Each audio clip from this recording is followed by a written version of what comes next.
Good afternoon, good morning, wherever you are in the U.S. My name is Beth Brady, and I will be moderating this panel on the impact of COVID, particularly as it relates to certain populations that have been impacted to a greater degree, disproportionately. We have a great panel today. I am working with the We All Human Foundation, which many of you may know Claudia Romo Edelman, and I am standing in for her today as she is actually dealing with her mother's who has COVID down in Mexico City.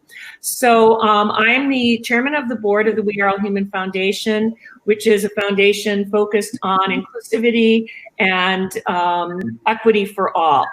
I also work for Chief Outsiders, which is a fractional organization. I'm a CMO with them, and I go in and help companies, particularly as it relates to business transformation and turnaround. So we have a great panel with us today. We've had a few technical difficulties, so we apologize for getting started a little late here. But I'm going to ask each of the panelists that we have to take a minute to introduce themselves, talk a little bit about their organization, and then we'll jump right into the questions. So why don't we start with Lili? Great.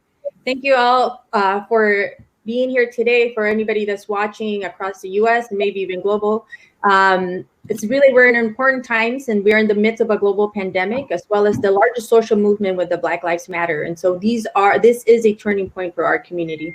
I'm Lili Gangas, she, her pronouns, and I serve as the Chief Technology Community Officer at the Kapor Center. And for those who may be wondering, what is the Kapor Center? We are focused on making the tech ecosystem and entrepreneurship more diverse, inclusive, and impactful by boldly focusing on closing gaps of access via STEM education, investments, intersectional research, partnership, and advocacy. And more personally, as a Latina today, immigrant, being impacted directly with the COVID, seeing my friends, families here, or other folks and their families also seeing some of the impacts directly. Today's a really, really important day to raise awareness of the disproportional impact the COVID is having in our communities, especially the Latinx community, both from educational to economic and health, as we've been seeing through the data. So thank you again for inviting us to be here, and hello to everybody. Yes, thank you, Lili. David, why don't you introduce yourself and talk a little bit about your company? Sure, David Martin here. I'm the manager of global diversity and inclusion for Beam Suntory. Beam Suntory we are in the spirits industry. And so we have several brands, over 300 brands. Jim Beam, Maker's Mark, Etnifaka, just to name a few. I focus on diversity and inclusion at Beam Suntory. Work very closely with our we call them employee impact groups. People know them as employee resource groups. One of those is called Salud, which is our Latino PRG. And they have been doing a tremendous amount of work in partnering with a number of different organizations and working with the community to help address some of the challenges that COVID has created for the Latino community and others. And so I'm really excited to be a part of this panel to talk about this topic today.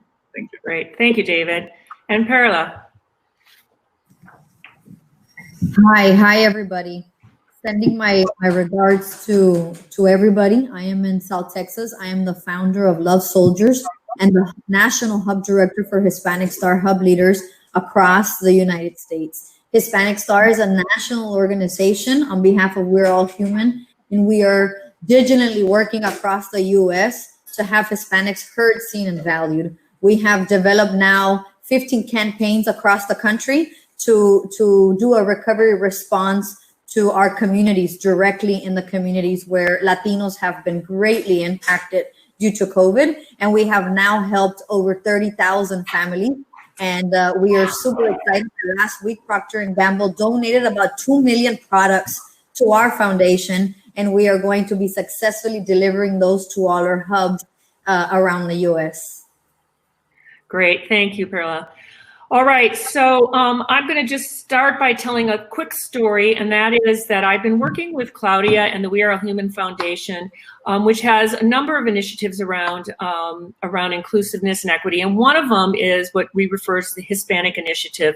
And she launched a campaign called the Hispanic Star, which you may or may not be familiar with. And it's really about bringing attention to the contributions of Hispanics in the U.S. and also of getting companies to understand how they can help promote, develop, retain Hispanic talent in their companies. So this campaign was being launched when right as COVID hit.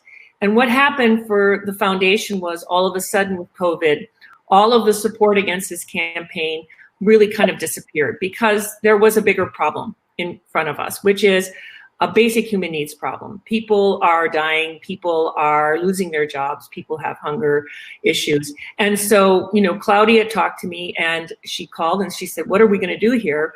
And I said, we have to say there's a new problem. How do you take your expertise, what your superpower is, Claudia, and how do you apply it to a new problem? And so she came up with this concept of collaborating and communicating and providing information so that people really understood the issues and started a series of webinars. And she also started something called these hubs. And these hubs are really about how do you go to where the problem is at the grassroots. And so I'd like to start the panel discussion with each of you, and I'm going to start with Perla because her organization has done a tremendous job of getting support and getting recovery efforts to those that need it most.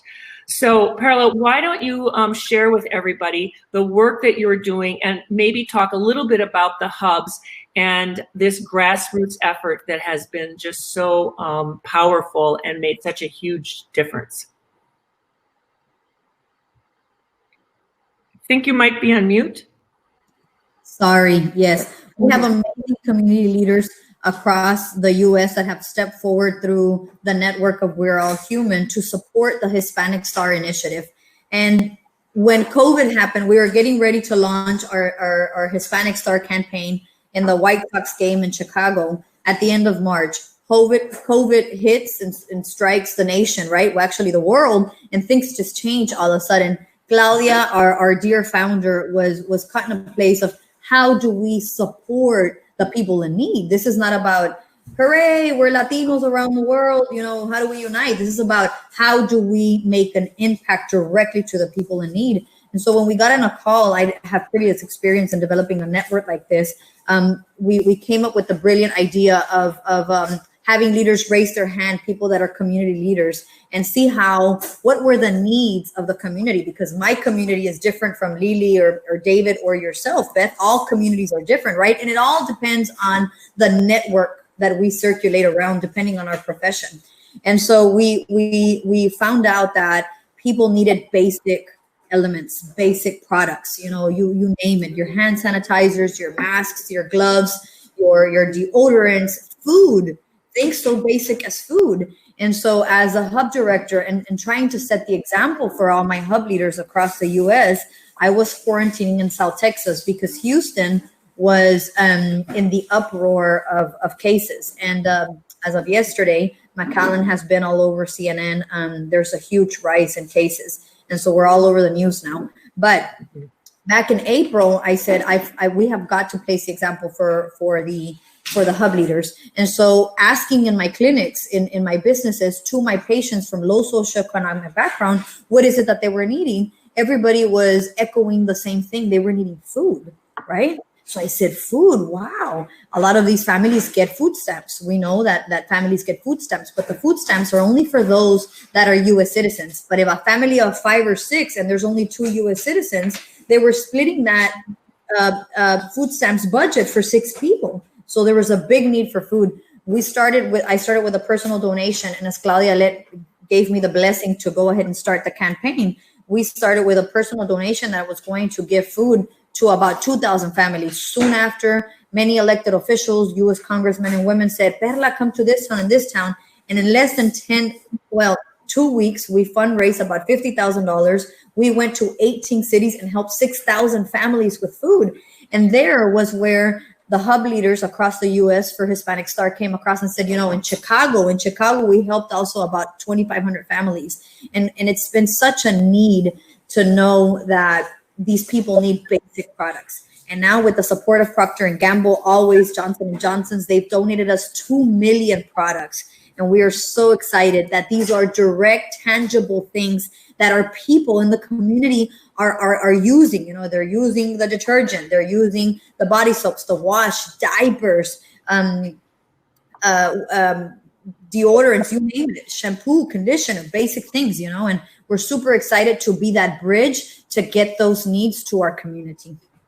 Great. Thank you so much for sharing that, Perla. Lili, talk to us a little bit about the grassroots of the community effort that you and your organization have been driving. Sure. Looking at it from a very specifically here in Oakland, and just like Perla mentioned, we are also starting to see high spikes in a lot of the areas, specifically East Oakland, specifically Fruitvale, where the largest population tends to be Latinx. And so it definitely hits home on the need. And to Perla's point, I think some of the systemic inequities that we've all been talking about have just cracked so wide open that nobody can look away anymore. And when we start to take a look at the basic needs that are not being met, food, access to healthcare, and when we start to think of some of the families in those areas that are undocumented, who are also living out of fear, won't even get some of the health support that they probably will need. And so I would even say that some of the numbers locally are probably undercounted. But specifically here in Oakland, one of the biggest issues that we've seen has been that, well, not just in Oakland, I would say, just like Perla said, not even statewide, it's not even the US, but the global perspective is we became a digital first nation, right? And so if you didn't have access to basic internet and a laptop and a computer, you're really actually not getting critical information that could save your life. And then add into that the language barriers, add into that the digital divide, skills in general. Globally, we know that about half of the world has been literally disconnected. In the US, when we take a look at the students side, it's about 50 million kids that overnight are more or less don't have access to have proper distance learning. And we don't have to go that far from California, where it's over 1.5 million students, which of 60% are Black, Latinx, and Native American students, literally being shut out of education information.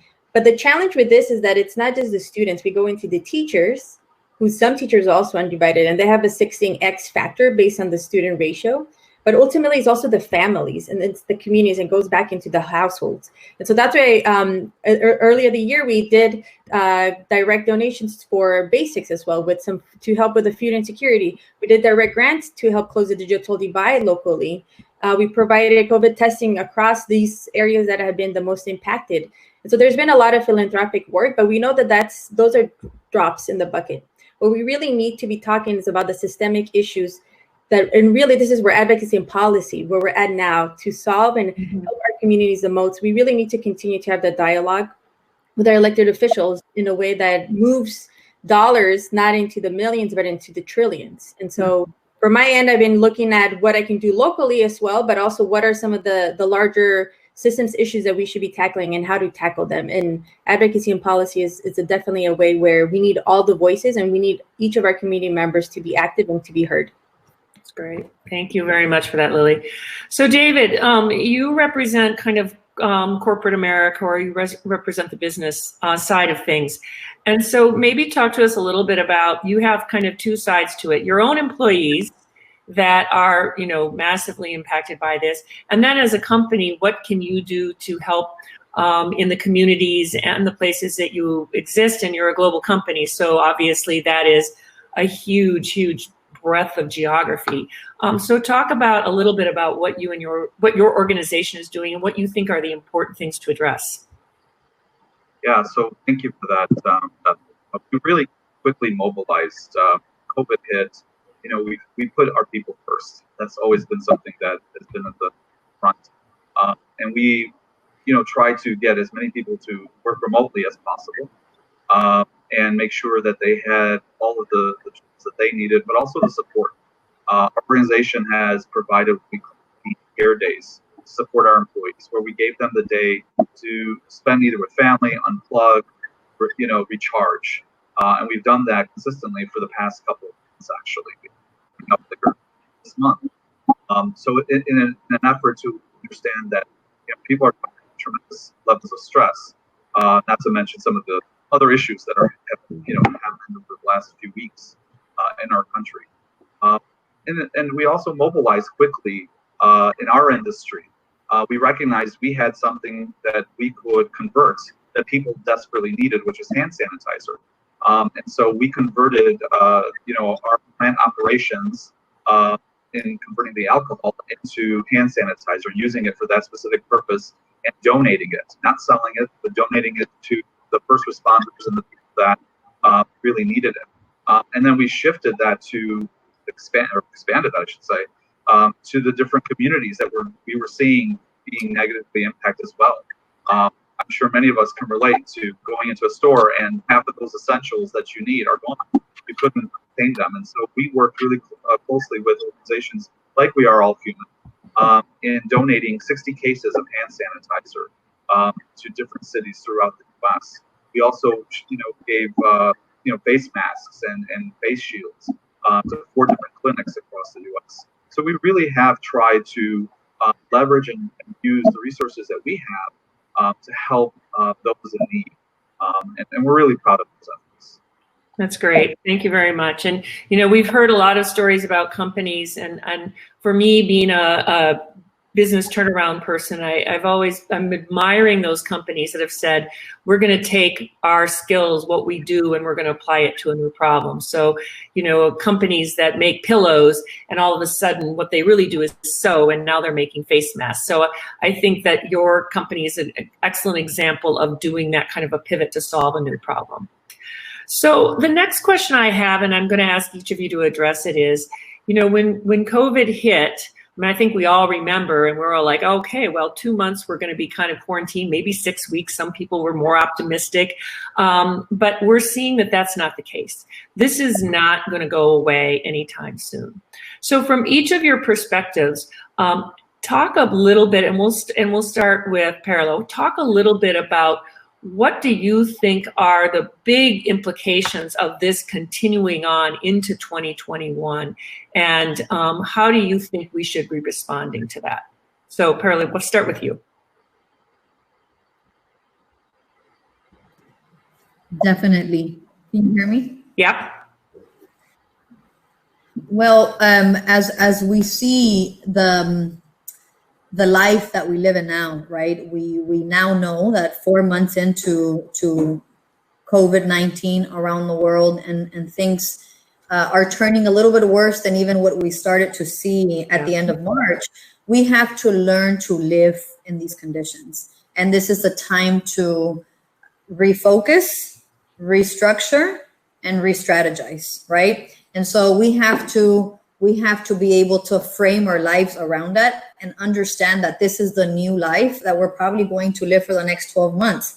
As we see now, education is a big topic around the country. I have an 8-year-old, and I am very afraid to send her back to school, because what is that going to look like? But then I understand she is ecstatic to go back to school. She's already planning her new hairdos, her new uniform, her new friends. She's excited to go back to school, and it's hard. And I believe that at the end, things happen for a reason. And if you get lemons, well, let's do lemonade, right?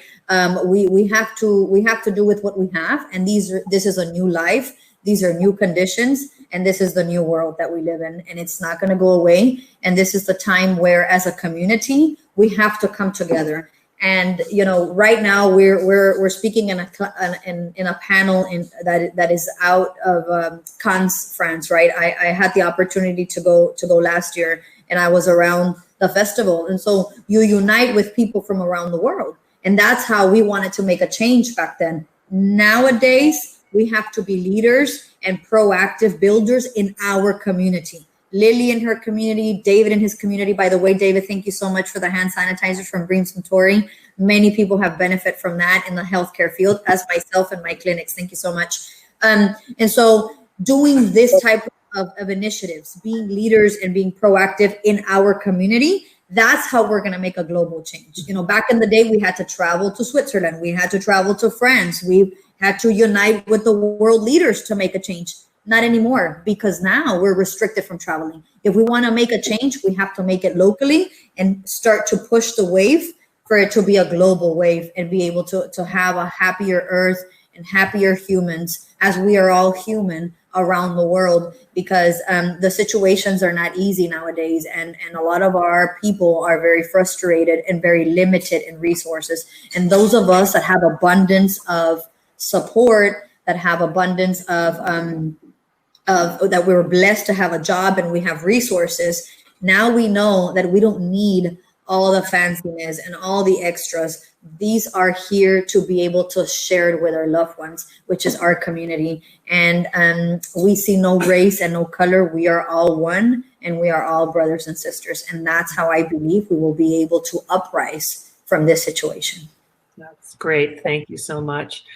Lili, I mean, education is such a critical issue right now. I think when we thought that the quarantine was going to be a couple of months and maybe the school year would be completed with distance learning. But now as we look into the future, as Perla just described with her own 8-year-old, I mean, we're seeing some sort of potentially very dramatic things. What do you think is in store with regard to education in particular? Yeah, I think it's like to reframe it, it's an opportunity of reimagining.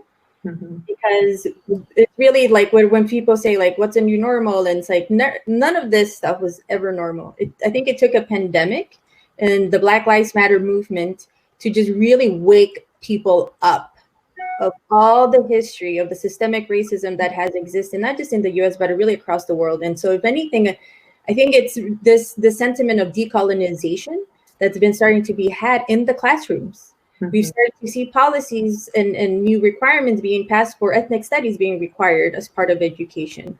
We're starting to see more of this dialogue of the representation of the teachers and at the senior level and some of the levels of investment. But to me, all of this really, we still haven't gotten the fundamental aspect right, which is that this investment by zip code of specific communities to create and help us bridge a bridge to the future.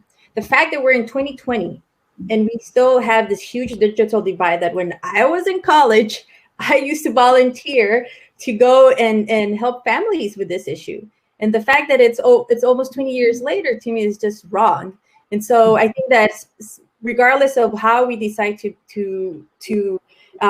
create the processes and the systems and the policies in general for education, we still have a big fundamental gap.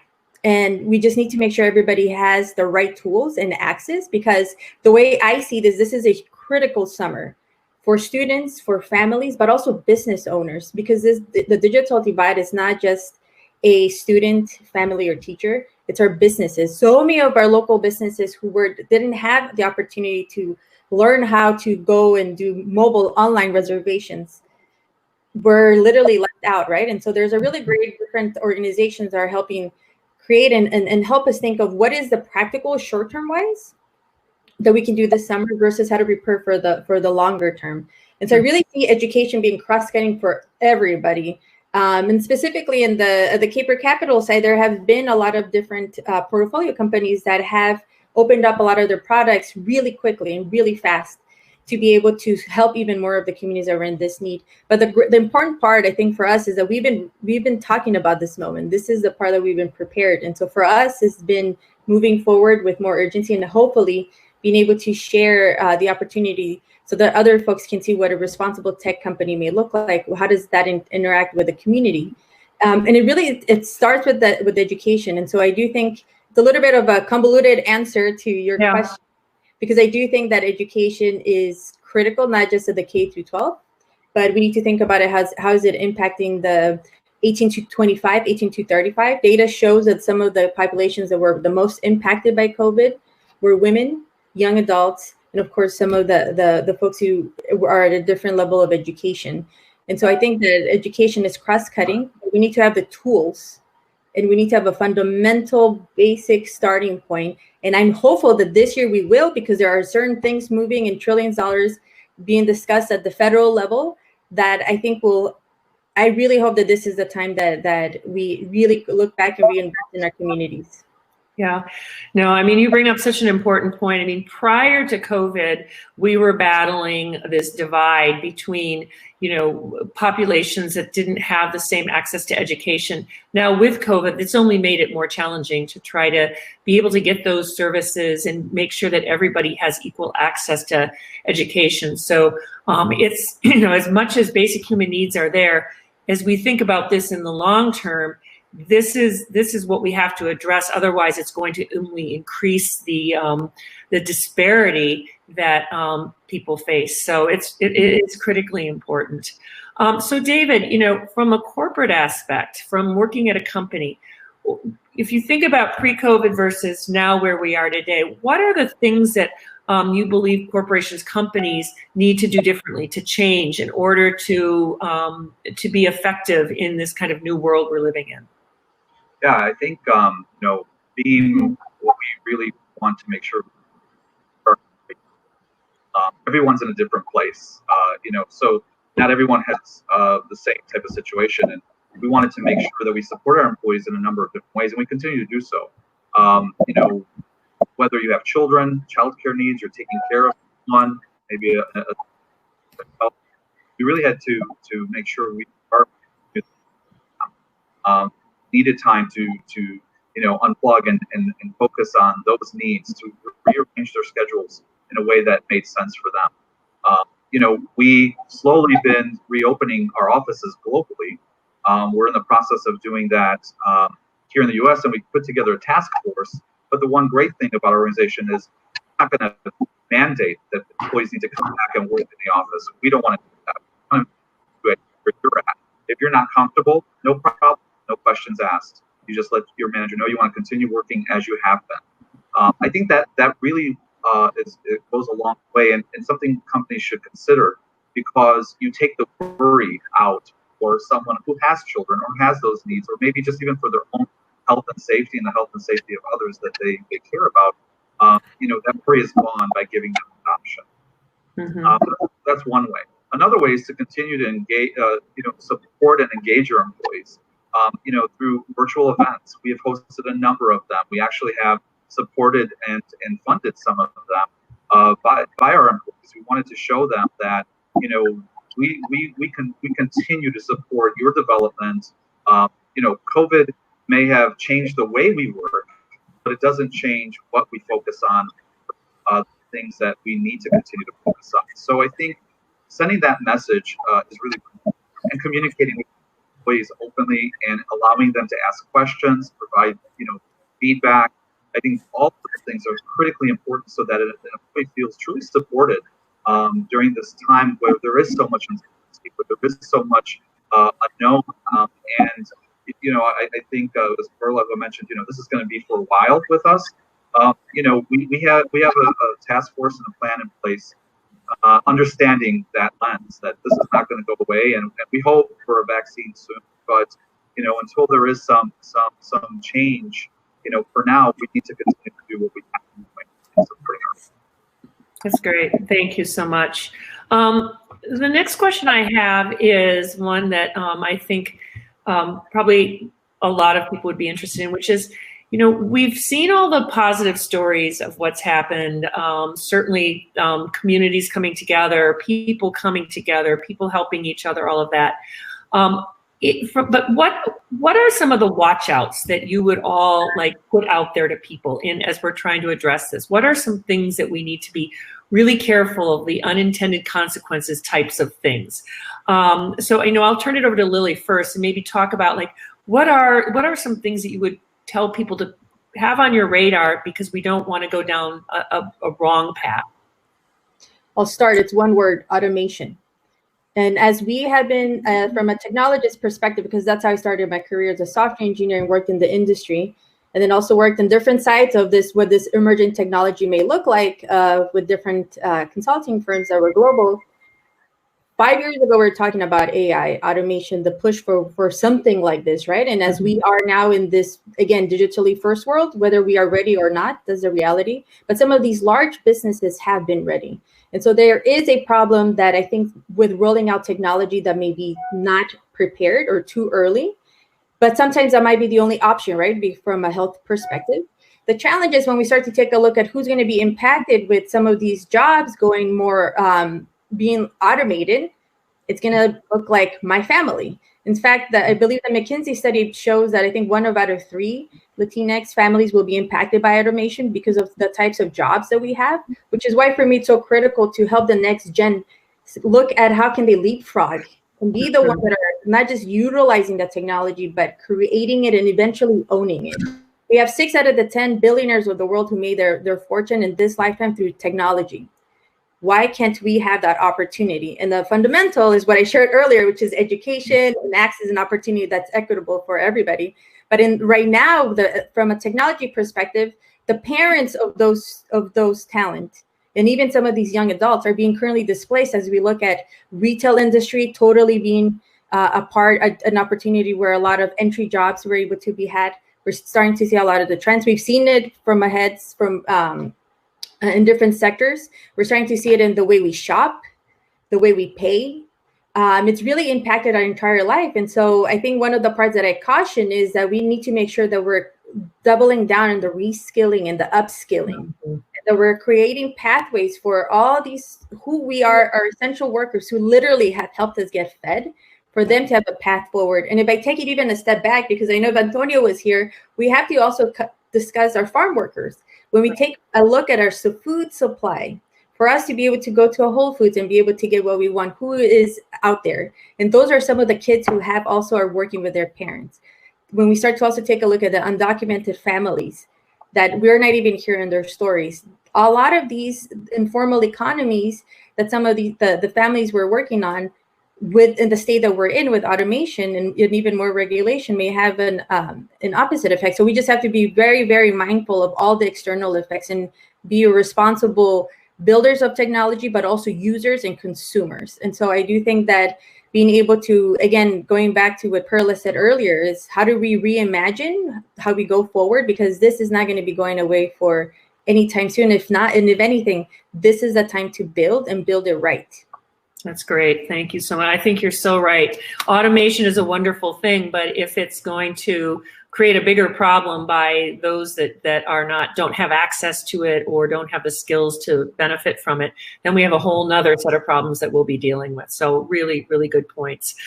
Perla, what about you? Like, what are some of these things that you would have put on people's radar screen, particularly in your role as being really on the front line of delivering really important resources to people?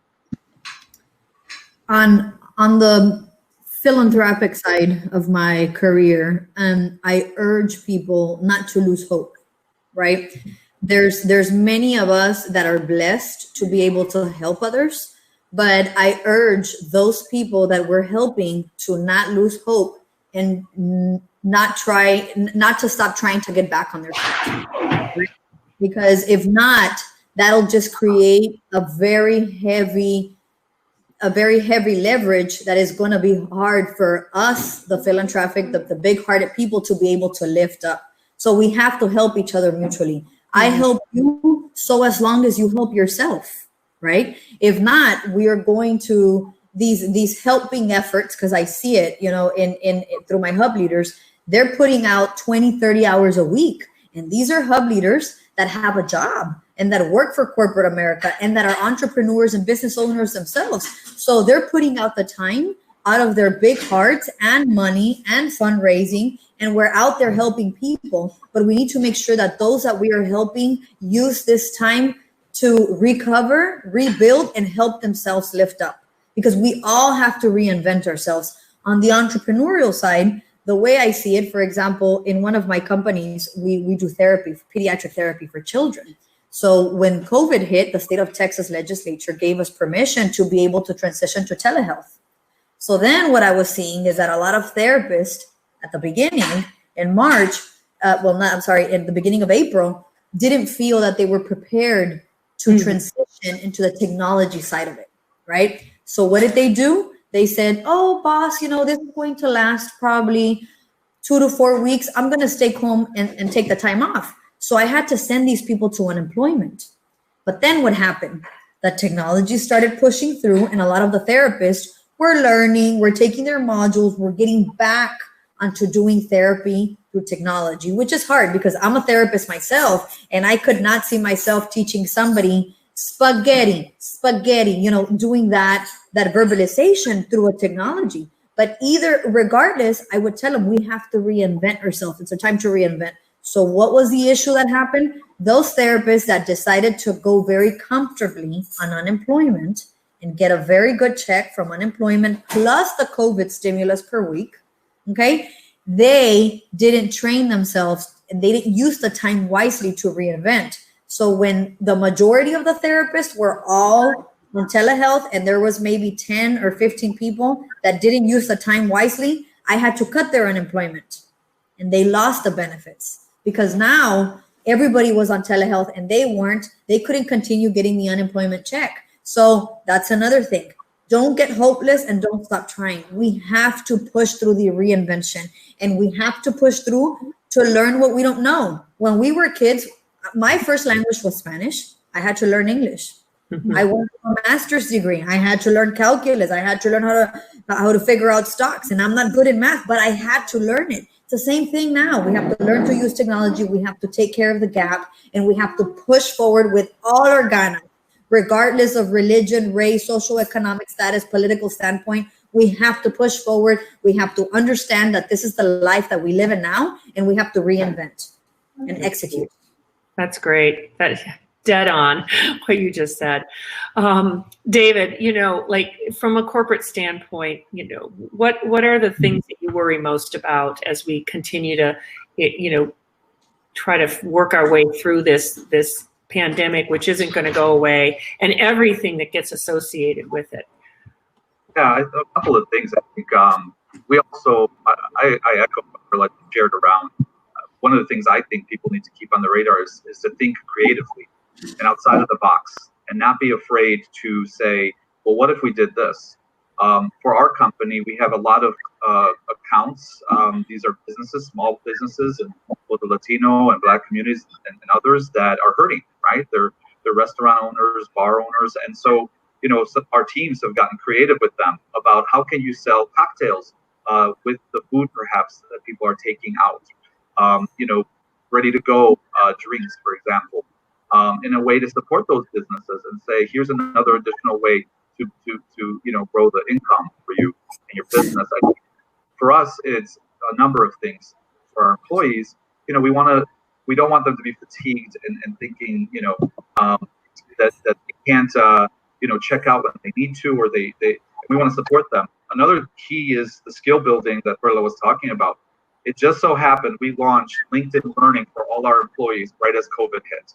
The timing couldn't have been, more prophetic for us, but we did for all of our employees to have access to that so they can learn some skills, take these free courses online during this time. And something we'll continue to do here at Beam. We want to make sure that our employees have the skills and have the access to that, because I think that's critically important.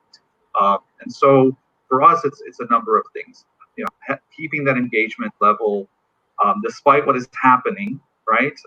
In with COVID and, some of the issues that have surfaced, for race and racism in particular, in our country, and also making sure that our employees feel supported during this time and have the tools that they need to do their jobs effectively. I think we've done a really good job in trying to do that. We will continue to do that as time moves on. It's great. Thank you, David. Yeah, I mean, it's such a different world, and it's going to be a different world. You just think about people doing their jobs from their home while they're also, trying to set some space and be able to kind of live at home as well as work from home, and then the education component. And corporations, companies play a huge role in helping us work through this, figuring out how are we going to do this differently going forward. So we all appreciate these efforts. I think we would all like to see, some companies have been really great about speaking up and speaking out and helping out. And I think we'd probably like to see more companies step up and provide support and direction and resources. We have just a few minutes left here. I'm going to ask one final question, have each of you address it, and we'll start with Lili, go to David, and then to wrap up with Perla. And the question I have is you're this is a panel and there's many people listening in, and this will be replayed for those that want to hear it. But what would you ask of companies and individuals? You all three are kind of on the front line here. You're all, working this issue from your various perspectives. You're seeing a lot. You're probably closer to the needs and the unmet needs that are out there. And so if you had anything to ask of people listening in and those that might listen in the future, what would you say? And let's start with you, Lili. Sure. I think to the individuals, two things.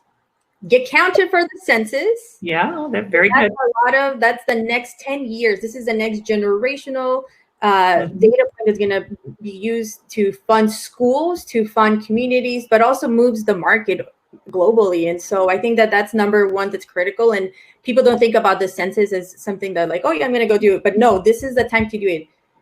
The fact that we've been home and you haven't filled it out, folks, please fill it out. It's super critical. And especially I call, if there are also Latinx community members, listen, please fill it out. Have your family members do it. The second one is voting. We are in times that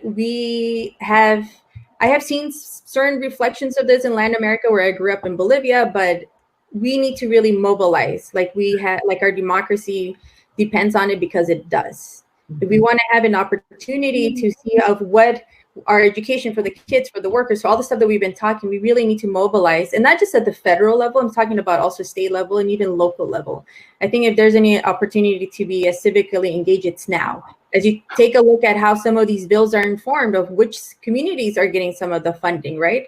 In the short term, I think it's really important for us to be taking a look at it, all the levels.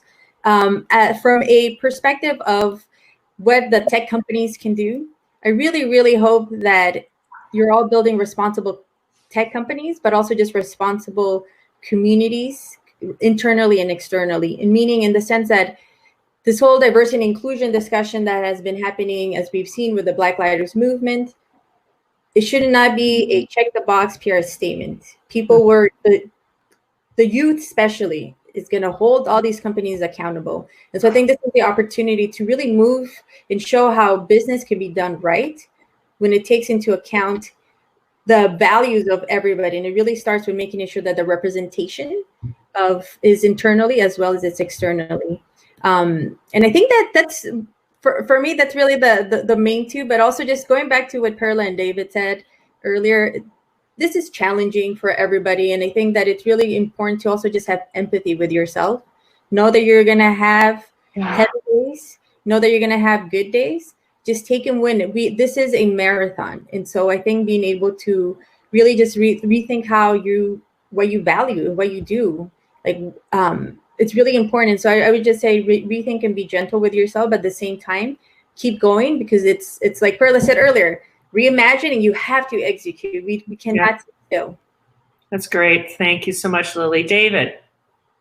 Yeah, I think first my message would be to anyone who's a manager or an employee. You have a time now to consistently check in and ask how they're doing outside of the work, right? Because there's so much going on the radar, and you have an opportunity, a rare opportunity, to really get to know your employees well, and show that you are a supportive manager during this difficult time. That relationship is so critically important. People do need to feel safe, right? That some comfort in knowing that my manager cares about me, and it's not just about the work, right? The other piece I think that's also important is we need to support each other. Check in with people, even if you haven't talked to someone in a while and maybe they've come to your mind. It's a simple text message that you could send them. Just I thought of you today. Just checking in. Okay. That is very powerful. People should do it more often. I include myself in that, and typically my mother would tell you that's true. I should probably check in on her a lot more than people do. But we are human, right? And we want to know that someone is thinking about us during these times, I think is another powerful way we can show that. And then the last piece is there are ways to support our communities. If you want to donate, even if you just have a couple of dollars, that will go a long way. Heard about, Perla sharing about feeding people in a time of need right now. Just donating some either food to these organizations, money, really is something to focus on and continue happening, with the economy in our country and globally. It is impacting people who don't have these resources and desperately need them. Right. That's great. Thank you so much, David. Perla, now bring us home. What the two words that I would describe 2020 with, and that I urge everybody to really take them in, understand them, process them, and work with them, is transformation and evolution. We shall not let 2020 be struck with negative feelings about COVID-19. Nonetheless, this has hit the entire world, and this is time to evolve. We transform, we evolve, and we execute. And I tell all my employees and my hub leaders, we all share this. This is a time to learn, to seek within yourself what is your passion and what really, really matters to you. And it is time for all of us to really take into consideration the worth of the family. The unity of the family around the world had been lost. Yeah. And this is the time to say, I love my family. I need to be closer to my loved ones. No matter where I live, there's technology that can make us feel closer. And then from there, to care for our brothers and sisters. This is the time for the world to wake up and enlighten. This is a time to transform and evolve beyond our beliefs, to be able to share from the heart and be able to feel that we are all brothers and sisters, no matter color, gender, race, and political stand. This is time to unite and to make a movement. And if I can share my resources and you can share your resources, there is no stopping. And there is no better Google than the Human Network. And this is time to rise, to take care of ourselves, and Latinos need to make each other count because we are powerful in the United States. So if we were to all accept this situation, we would be able to get to a solution that then we could execute. And that would give us a timeless evolution beyond the generations that are to come for the United States of America and the rest of the world. That is what I leave with. Thank you so much. Those great words, and everything you've all said is dead on. I think the one thing I would say is we want to just make sure that everybody can make a difference. So one thing I've learned is sometimes these overwhelming situations, you just feel helpless, but every single person can make a difference. Every single person, every little bit counts. So that would be my final thing, is just don't sit back and watch it all happen. Step in and make a difference. So, and we have Adrienne joining us. Yes. Wow, you guys, thank you so much for a really powerful session. If I closed my eyes and did not know that this was a conversation focused on the Hispanic community, the same things could be happening in the Black community, the African American community. The intersectionality, the needs, the wants, the desires are the same, which, sort of falls into the theme of the organization. We are all human, and the human needs are the same. We strive, we aspire for the same thing, and it's a great quality of life to be loved, as a foundation, to be loved and respected. I think is something that, we all want and we all strive for. So I am honored to have had you guys participate today in the Can Diversity Collective's Inkwell Beach Live. You definitely added, more spirit to the narrative, and I love it. And when we're back in Can next year, I want you to be there with us on stage in our space. You're going to love it. So thank you so much. Thank you, David. Thank you, Lili. Thank you, Perla. Thank you, Beth. This has been truly an honor. So if you guys can stay later at 3 o'clock, we're going to have another session coming up that I think you'll enjoy. In the meantime, in between this session and that, we're going to run some footage with Gabrielle Union, who actually will be our live guest tomorrow, but she was at the beach last year. So we're going to play the interview that we had with her yesterday. So please join us again, enjoy that video, but most of all, thank you. Thank you for joining us during the session. This is Thursday. We have one more day to go. This will be good. Great. So thank you guys. Enjoy the rest of the day. Thanks, Adrienne. Thank you, everybody. Bye. Thank you. Goodbye.